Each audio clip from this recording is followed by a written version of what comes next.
آن وقتها از حیات نام و نشانه نبود. کائنات اسرار زیادی را در خود نهان می داشت.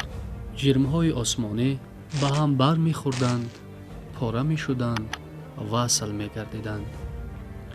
جرمی که جاذبه‌اش بیشتر بود دیگر سنگ پاره ها را به خود بیشتر می کشید.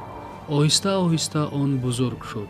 اول این جرم خشک بود، بعدتر آن را سردی فرا گرفت و آن یخ بست. این حالت میلیون ها سال دوام کرد. سپس در کائنات تحولات به وجود آمد و به این جرم بزرگ نور خورشید تابید. حیات پیدا شد. این جرم نام زمین را گرفت.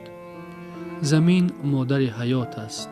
حیات را باشد در زمین آب به وجود آورد. آب نخست خیلی زیاد بود، تازه بود، به همه می رسید. ولی تدریجاً آب افلاس شد، کم گردید و از نارسایی آب آدمان زیادی تلف یافتند. به همه این خود آدم گناهکار است.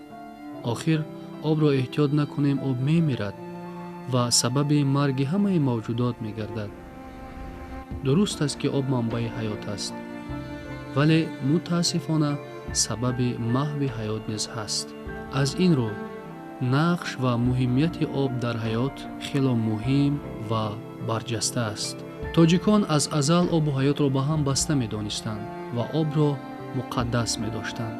توجه دائمی پرزیدنت جمهوری تاجیکستان محترم امام علی رحمان دایر به حل مشکل‌های وابسته به آب و دعوت جامعه جهان در این رابطه به همراهی ادامه فرهنگ زندگی ساز نیاگان تاجیکان بهر سعادت و خوشنودی انسانیت است. استقبال از چهارمین تشبث جهانی پیشوای ملت محترم امام علی رحمان تحت عنوان 10 ساله بین المللی عمل آب برای رشد استوار سالهای 2018-2028